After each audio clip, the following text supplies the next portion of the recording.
Caesar altered his alphabet. The Nazis had Enigma, computers and digital encryption.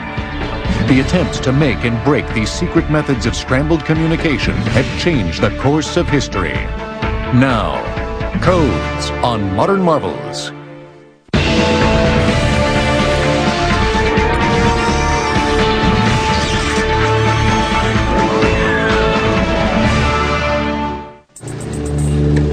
Manila, the Philippines, January 6, 1995. When police responded to an apartment fire, they found a Toshiba laptop amid a batch of chemicals and bomb-making materials. An open file on the laptop revealed a plan to simultaneously bomb 12 U.S. airliners over the Pacific. The potential death toll, 4,000 passengers. Several other files used encryption software that scrambled the writings in secret code. The Philippine police decoded some of the files using a special computer program and uncovered a list of bomb-making recipes. All the evidence pointed to the most hunted terrorist in the world, Ramzi Youssef, wanted for his involvement in the World Trade Center bombing. Youssef's plots were stopped, and he was in U.S. custody within 6 weeks. It was a major victory for international law enforcement and revealed the importance of cryptology, the science of making and breaking secret codes. To trace the development of codes is to uncover the very fabric of civilization. Once a culture reaches a level of sophistication in literacy, science, and language, the demand for secret symbolic communication flourishes. I think codes go back probably as far as there is language. People had something to keep secret. They needed to find some way to scramble it. For centuries, codes have been controlled by governments, employed in war, applied in diplomacy, and used in espionage. But with modern technology, the use of codes by individuals has exploded, enriching cryptology and empowering citizens. A communications boom has heightened the need for codes to keep the information private on the internet, at ATMs, and in medical offices. Today's complex codes are the result of a historic seesaw battle between code makers and code breakers that has pushed the very boundaries of science. The earliest known code was an inscription carved into a rock by an Egyptian scribe in 1900 BC. It was an attempt to demonstrate wider knowledge by dressing up the writing. Ordinary hieroglyphics were replaced with unusual symbols, which told the story of the writer's master, Khnumhotep II. Another early code was used for secrecy. A tiny enciphered tablet found on the banks of the Tigris River, dating from 1500 BC, contained a hidden formula for glazing pottery. And the ancient Greeks created their own inventive coding methods. One of the subordinates of a Persian monarch thought that it might be time to revolt. And he had an agent in the court of Darius the Great, and this agent sent a message to this man saying it's now time to revolt. He shaved the head of one of his slaves and tattooed on the head the word revolt, and waited for the hair to grow and sent the slave down to this man's palace. When the man got the slave, he shaved the head, saw the word revolt, and realized that this was the time, and he did revolt successfully. In Sparta, a new instrument to encipher messages between legions was used. It was called a skytale. A cloth was wrapped around a stick and a message written down the side. Wrapped around the stick, the message could be read. Unwrapped, it was scrambled. The message was sent from general to general. Unwrapped, the generals would have a stick of the appropriate length, could wrap the cloth around it, and read the message. Every code had a key, a secret method of scrambling and unscrambling messages used by sender and receiver. Julius Caesar enciphered his military communications using a key that employed an alternative alphabet by moving each letter 3 spaces to the right. But with the collapse of the Roman Empire in 500 AD, European cryptology entered a dark age that would last for 1,000 years. But another civilization was rising in the East. By 900 AD, Arab society was one of the most literate cultures in the world, and the study of codes flourished. The Arabs were the first to record the methods of transposition, the scrambling of letters, as well as substitution, the replacement of letters with numbers and symbols. They were the first to outline specific techniques of code breaking that involved mathematical or frequency analysis. The Arabs were very interested in letter studies, and they counted the number of times a character such as Aleph appeared in the Quran, and they discovered which letters began words frequently. They used this information, a statistical source, to learn how to break codes. The most frequent coded letter represents the most frequent plain text letter, and that's how you begin to solve a code, and they were the first to do this. With the Renaissance, cryptology had a rebirth in Europe. In 1466, an Italian architect, Leone Alberti, developed the greatest cryptologic invention in 1,000 years at the urging of the Vatican. It was a system of rotating cipher disks with 2 rings of letters and several numbers. By scrambling so many letters randomly, it was the first to challenge the Arab code-breaking method of frequency analysis. Previous systems just replaced A with D, only one at a time. The Alberti cipher disk used a disk in which these letter combinations could be changed from time to time, and as a consequence, A would be represented not by only one letter, but by many letters. This was called polyalphabetic, many alphabet substitution, and it was the basis for many modern cipher systems. A French diplomat, Blaise de Vigenère, improved the Alberti system in 1586 by creating a grid of 26 cipher alphabets. Each shifted 1 over from the last. By use of a key word, encoding and decoding communications using Vigenère's square could be calculated on a sheet of paper instead of having to carry a disk. Unfortunately, Mary, Queen of Scots, did not employ this new development. Beginning in 1568, Mary was imprisoned by her cousin, Queen Elizabeth I of England. In 1586, a group of Catholics sought to rescue Mary and put her on England's throne after assassinating Elizabeth. Her rescuers communicated with Mary through secret coded letters. Her great mistake was in thinking that her cipher system was secure. It was actually being read by Queen Elizabeth's code breakers, and everything about the plot was known. And when it reached a certain critical point, Queen Elizabeth called a halt to it and sentenced Mary, Queen of Scots, to death. By the 1700s, each European power had its own black chamber, a nerve center for deciphering messages and gathering intelligence. But the real revolution in cryptology was just ahead. Telegraph, for the first time, made it possible to send messages quickly over long distances. In fact, it made the United States a continental power by increasing its communications power. It also raised the necessity for cryptology. In 1844, Samuel Morse invented Morse code, a series of electrical dots and dashes to communicate over the telegraph. Because the code was public and messages could be easily intercepted, the need for new secret codes became acute. But the telegraph paled in comparison to the communication industry's next scientific development, one that revolutionized codes and was used with murderous impact in the 20th century. Secret flag signals were used extensively on the battlefield in the American Civil War.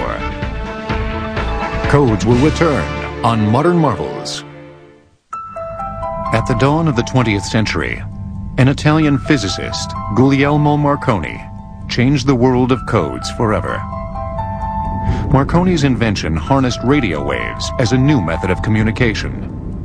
The result was an instantaneous transmission of messages across long distances. The invention of the radio was the most important single event in the history of codes and ciphers. Radio had the great effect of facilitating communications. You don't have to lay wire or anything like that. You can just go out with a radio post and communicate. But it has the great disadvantage of turning over to the enemy every message that you send. So this means you have to put into code every message that you send. So it stimulated enormously the great growth of codes and ciphers. The ramifications of this new invention were not lost upon the generals. Radio allowed quick communication with field divisions and a more rapid, mobile form of warfare. Radio messages were enciphered and sent in Morse code across the airwaves. But radio transmission revealed every cryptogram it conveyed. It furnished a constant and massive stream of intercepts to the enemy. With the outbreak of World War I, the need for new codes and code breakers sharply escalated. A global battle of secret communications had begun. On August 5th, 1914, British divers from the ship Telconia severed German cable lines in the North Atlantic. It appears their idea was simply to make things more difficult for the Germans, but it had the payoff of forcing a great deal of traffic that would have gone by cable onto radio. And so it resulted in really a flood of intercepts coming in that otherwise wouldn't have been available. Once intercepted, messages were sent to Room 40, the cryptanalysis section of the British Admiralty. Room 40 might be the prototype of modern cryptanalytic organizations. They recruited mathematicians, linguists, chess masters, anybody who was good at puzzle solving. In September 1914, Britain received one of the greatest gifts in the history of cryptology. Her allies, the Russians, captured the German cruiser Magdeburg in the Baltic and a book of Germany's main naval code. They promptly turned the codebook over to Room 40, allowing Britain to break German naval messages and bottle up Germany's battleships for the duration of the war. Code breaking had transformed modern combat. Being able to read the German naval signals often almost instantaneously was something that simply hadn't happened before in warfare. On the Eastern Front, cryptography, or lack of it, led to one of the most critical battles in World War I.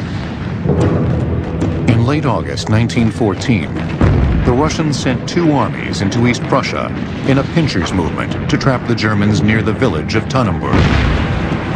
The Germans were outmanned, but had the advantage of listening in on Russian radio communications. Due to the Russians' rudimentary and disorganized coding system, intercepts told the Germans that the Russian Southern Army was moving faster than its northern force. The Germans wheeled and destroyed the Russian Southern Army, capturing 100,000 prisoners, with an estimated 30,000 dead or missing.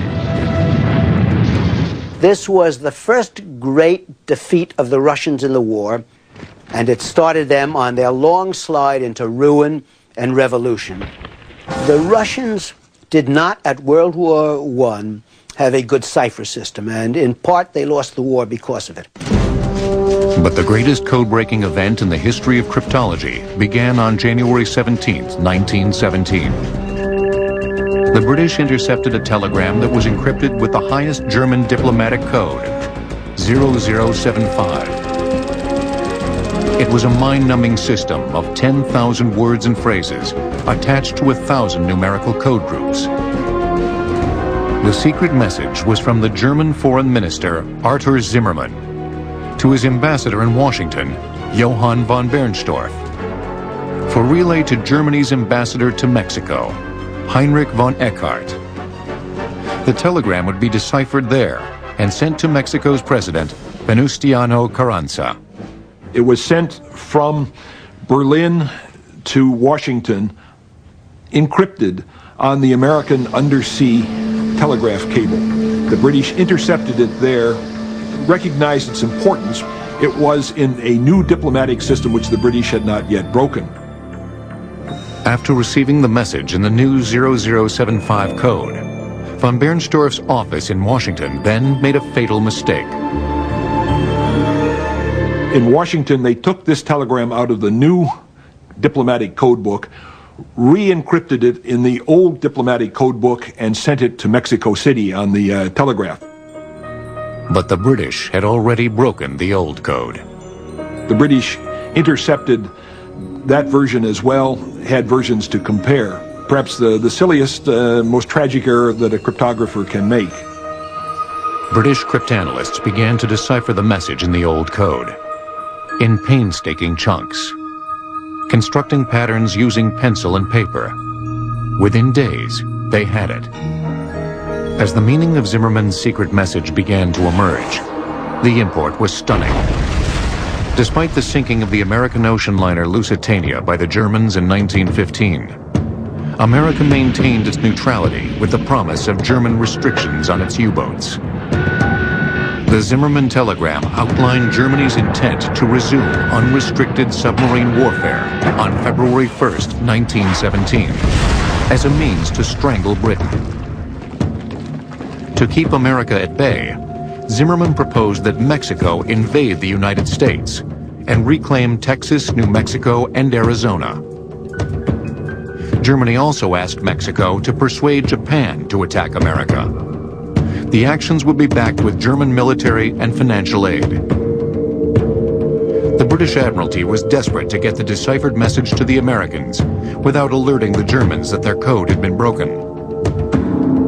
A British agent was able to infiltrate the Mexican telegraph office and retrieve a deciphered copy of the message to Mexico's president. Once they had their cover of a supposed leak in Mexico, the British approached the Americans and revealed the telegram. The whole country blew up. Everybody was incensed.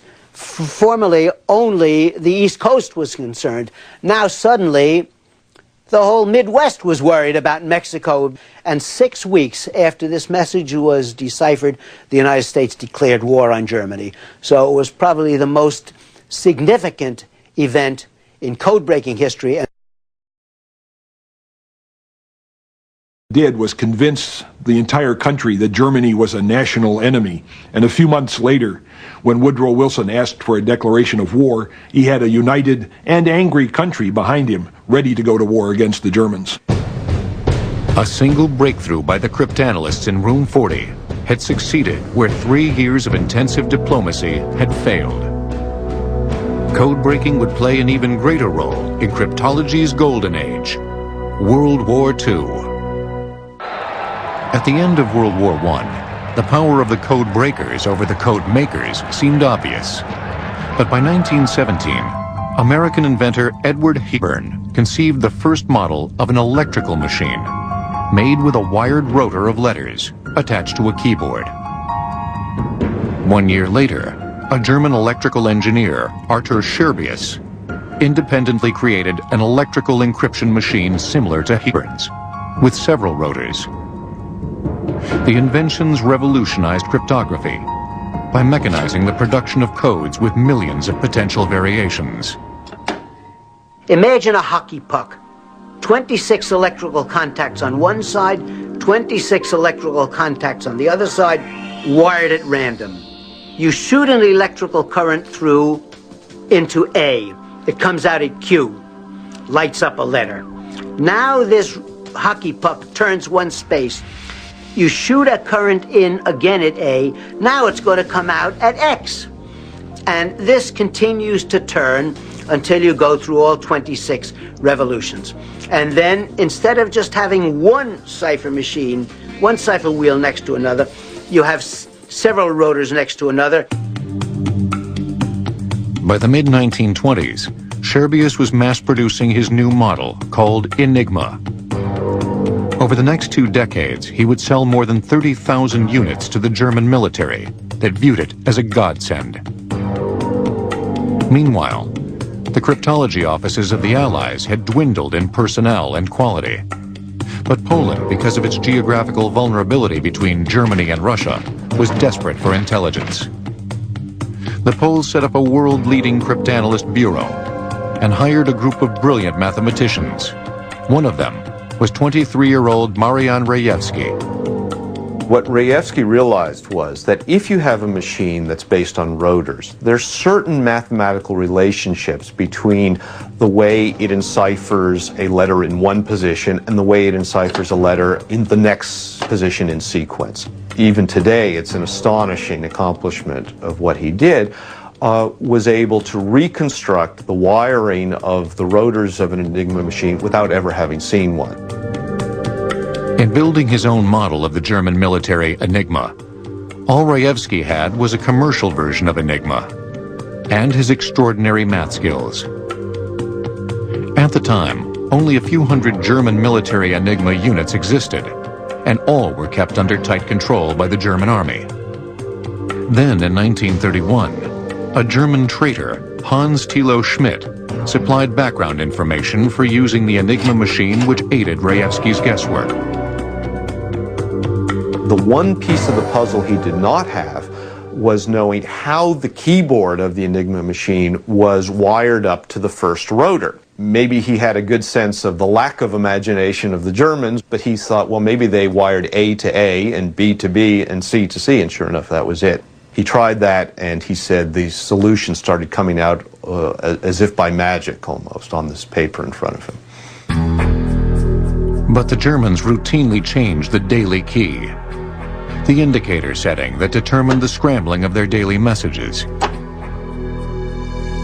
The daily key was distributed in a monthly codebook to both sender and receiver to code and decode messages. To find the daily key, Rejewski built and connected replicas of 6 Enigma machines together that ran through more than 17,000 indicator settings. He called his new contraption the bomb, because of its ticking noise while running the permutations. Code making had been mechanized with the cipher machines, the Enigma, and now what the Poles were doing after mathematizing their code breaking was carrying it the next step further and mechanizing the mathematized code breaking. It was a great insight when they invented it, a machine to solve a machine. The Poles secretly read the Enigma traffic for several years, until they hit a huge obstacle in December 1938, when the Germans added 2 new rotors into the rotation. This exponentially increased the need for more bombs and cryptanalysts to run through the daily settings. Fearing a German invasion, the Poles finally called in their allies, Britain and France. In a small brick hut in the Pira forest south of Warsaw, the Poles revealed their astounding discoveries. And at the proper moment, they stripped away these cloths, they pulled them off, and there in front of the astonished eyes of the British and the French code breakers were replicas of German Enigma machines. The British were able to smuggle out the machines 2 weeks before Hitler invaded Poland. They went straight to the government's code and cipher school, otherwise known as Bletchley Park, an ornate mansion 50 miles north of London. Alan Turing, a math genius recruited to Bletchley from Cambridge, soon made a fundamental insight into the workings of the bombs. The original Polish bomb would just keep sorting through German military messages until it came upon a key word. Alan Turing realized that there were so many possibilities in the German Enigma machine that they couldn't run through them all, and he had a different approach, and he devised a machine which would eliminate most of the possibilities, leaving relatively few to be tested. Each of Turing's bombs had 180 rotors that clicked round letter by letter, 20 every second, until they hit the correct one. By this time, Bletchley was filled with hundreds of codebreakers who were divided into huts and labored in shifts to solve the flood of incoming messages. True meritocracy and rank didn't matter a hoot. And if the guy was good, regardless of what rank, he was given a free hand. It requires a certain almost contradictory combination of talents. On the one hand, this ability to deal with detail, but at the same time, this ability to achieve this almost sort of illogical leaps of insight and intuition. It almost is that you wanted, Beethoven with the soul of an accountant. Soon Britain was deciphering large numbers of the German Enigma communications. In 1943, a British engineer, Tommy Flowers, created Colossus, a mechanism that moved code breaking from electromechanical to purely electronic, which worked much faster. It read Germany's most complex coding system, the 12-rotor Lorenz machine, used by Germany's top commanders, including Hitler. Colossus was a proto-computer, capable of reading paper tape at 5,000 characters a second. The Allied breaking of the German codes played a key role in such victories as the Battle of the Atlantic, the war in North Africa, and D-Day. Allied code breaking shortened the war, saved millions of lives, and highlighted the power of brains over bullets. It also launched the computer age. But there was another coding system used by the Japanese in World War II that the Americans were just as determined to crack. At the close of World War I, American cryptology was rudimentary. But since the early 1920s, a lone genius, William Friedman, had been developing statistical methods to solve the codes of the new rotor machines while heading the U.S. Signal Corps. When Japan switched to a mechanized coding system in the mid-1930s, Friedman's team of codebreakers was soon reading Japan's new red code for diplomatic communications. But solving Japan's codes was a torturous process. When you're trying to solve a code, you come in every day and look at an inscrutable bunch of letters or numbers. It's anguish. Maybe we should try this, maybe we should try that. Day after day, month after month, year after year sometimes, until finally new messages come in which allow you to see some kind of pattern which you hadn't seen before. Then, in February 1939, Japan introduced the Purple Machine, a mind-twisting coding system that employed several rotors and telephone switches. But Japan then made a critical human error, an important factor in code breaking throughout history. The Japanese helped out by sending the same messages in the red and purple systems. This allowed Americans to compare the two systems and make some breaks. A young MIT electrical engineer in Friedman's group, Leo Rosen, built a machine to simulate Purple's complex scrambling patterns. By 1940, the contraption had automated the decipherment of the Japanese Purple code. It was a great intellectual accomplishment, made the decryption of these Japanese messages almost automatic. It sometimes would allow the Americans to read the Japanese ambassador's mail before he did. The Purple code breakthrough led to one of the greatest intelligence coups of the war. Tokyo's ambassador to Berlin, Hiroshi Oshima, made a frontline tour of Germany's defenses in Normandy in 1943. He then transmitted a lengthy description back to Japan in the Purple code. He describes in incredible detail, down to the caliber of the weapons in the German fortifications, the dimensions of the anti-tank ditches, where minefields were. It was really a gold mine. The solved message was soon on General Eisenhower's desk. He used it to plan the D-Day invasion of France that was launched 6 months later. Though Purple had been cracked, America still worked desperately to solve the JN-25B code, Japan's secret naval communications. Joseph Rochefort, a longtime cryptanalyst fluent in Japanese, led the effort in Station Hypo, the Navy's code-breaking branch in Hawaii. By March 1942, after years of excruciating work, JN-25B was broken. On May 14th, a Japanese message was decoded outlining a huge invasion force heading to AF. Rochefort and Admiral Chester Nimitz immediately believed AF was Midway, one of America's key outposts in the Pacific. But Washington believed it was the Aleutian Islands. Really, it was to shut up the doubters in Washington that Rochefort carried out what's now this famous stunt of having a message sent to Midway, ordering them to send a message announcing that their desalination plant had broken. And then a few days later, a JN-25 message was broken in which the Japanese said that they had intercepted this American message saying that AF was short of water. This really, dotted the I and crossed the T. The invasion of Midway was the grand plan of Isoroku Yamamoto, Japan's legendary naval commander. The intent was to take over the island, draw out the remaining American fleet from Pearl Harbor, and destroy it with a surprise attack.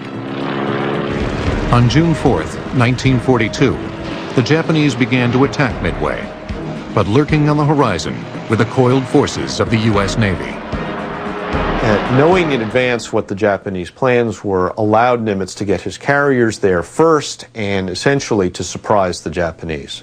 We knew where the Japanese fleet was coming. We were able to hover off their flank and, unsuspecting of the Japanese, hurl ourselves on the Japanese, sink 4 carriers, and send the Japanese battleships and carriers reeling back to Japan. That knowledge not only was the turning point for the Battle of Midway, but the Battle of Midway was the turning point in the entire Pacific War. It was a stunning and flawless operation. And in another part of the Pacific, the Americans were launching one of their own codes, one that would never be broken in World War II. Philip Johnston, a retired engineer living in Los Angeles, proposed using the Navajo language to the Marines in 1942. Johnston grew up on a Navajo reservation and was fluent in its complex forms of conjugation, sounds, and structure. It was remote. Only about 30 white Americans could speak it. No German, Japanese, or Italian had ever studied it. The Navajo were also one of America's largest tribes, with a potentially huge pool of code talkers. We use the what we call a phonetic alphabet. So we use it by sound. It's nasal sounds and guttural sounds interchangeable. Within weeks of hearing Johnston's idea, the Marines were training 29 Navajo code talkers near San Diego. To avoid confusion, many Navajo words from the natural world were used to indicate specific military terms. Chehtagahi in Navajo is turtle. And when you send a message and say Chehtagahi on the radio, the receiver writes down tanks, T-A-N-K-S. By August 1942, the first group of Navajo code talkers saw action during the invasion of Guadalcanal. By the end of the year, an additional 83 code talkers were serving in all 6 Marine Corps divisions. If you wanted to communicate a written message securely, you had to type it out or write it out. You had to give it to a code guy. This could take an hour or several hours. With the Navajo code guys, it was instantaneous. The Navajo spoke directly over the radio, sending and receiving battlefield communications from both field headquarters and from the front lines in their native language. When you send a Navajo code, the receiver gets it, gives it to commanding officer. That's how fast it was. 2 minutes against 2 hours.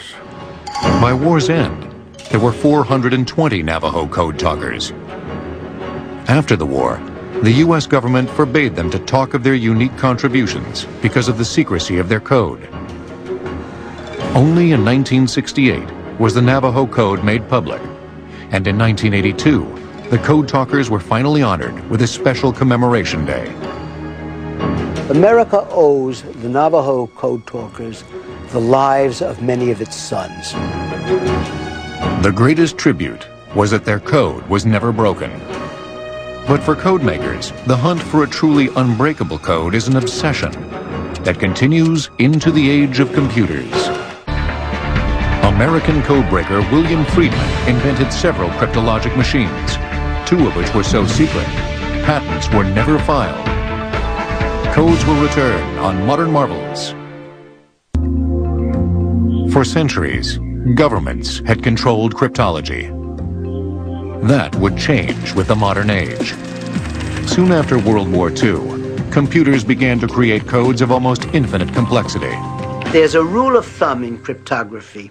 If you double the number of combinations that the code makes, you have to square the number of combinations that the code breaker has to try.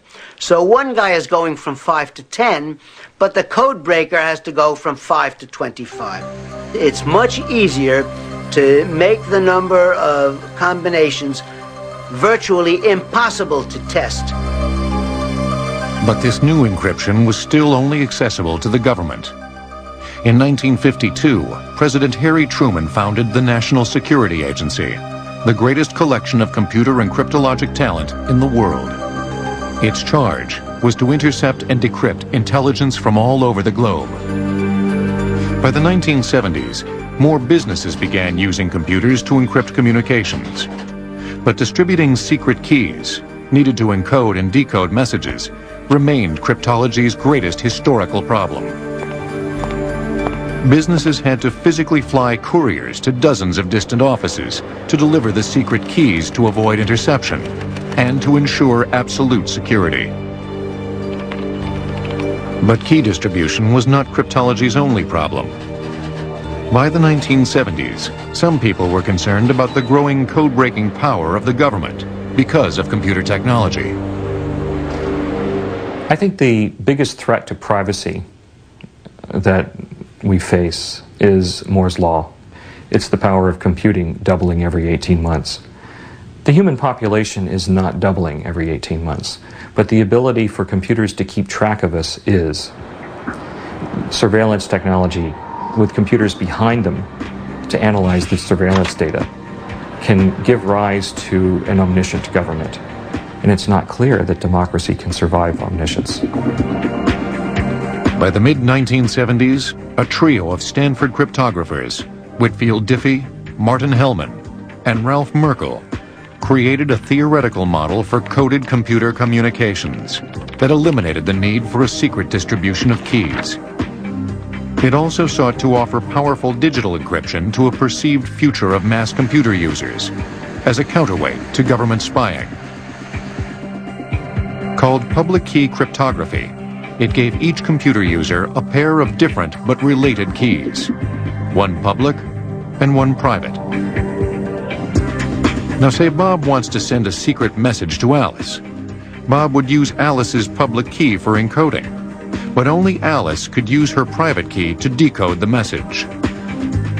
No physical transportation of secret keys.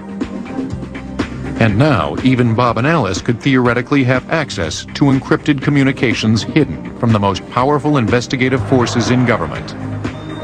Complete privacy. None of the other developments in cryptography that I have seen, from the beginning of codes and ciphers themselves, has had the impact or has been as original a concept in cryptography as Whitfield Diffie's invention of public key cryptography. Within a year, 3 MIT researchers, Ronald Rivest, Adi Shamir, and Leonard Adelman, created a series of mathematical equations using prime numbers that made Diffie's theory practical. As a side note, a group of 3 scientists, James Ellis, Malcolm Williamson, and Clifford Cox, working for Britain's government communications headquarters, apparently independently, invented public key cryptography by the mid-1970s, just before Whitfield Diffie. Their work was classified, and it wasn't until 1997 that public acknowledgement of their feat was recognized. As for the 3 MIT inventors, they formed RSA Data Security in 1982, the first company to commercialize public key cryptography and launch secure e-commerce. The market we were going after in 1982 was the internet market, okay? But we were so premature because it was to be 15 years later that the World Wide Web took off. But the National Security Agency did notice and desperately tried to stop the spread of public cryptography. In 1986, the government stopped Lotus Development from exporting its software because it included RSA encryption. Then in 1993, the government investigated Phil Zimmermann for creating and distributing Pretty Good Privacy, a software that used RSA encryption over the internet. PGP could be used on anybody's personal computer instead of just the giant machines used by the government and businesses. There was a time when NSA held a monopoly on this kind of technology, but over the past 20 years, that monopoly has eroded, and now academic cryptography has reached parity with the NSA. And PGP uses the best of the academic cryptographic algorithms and has made it available to the masses. The National Security Agency was terrified that criminals were now accessing the world's most powerful, unbreakable encryption. The NSA believed PGP was severely compromising its code-breaking and intelligence-gathering abilities. Many times I've been worried about if criminals and terrorists were to use this technology.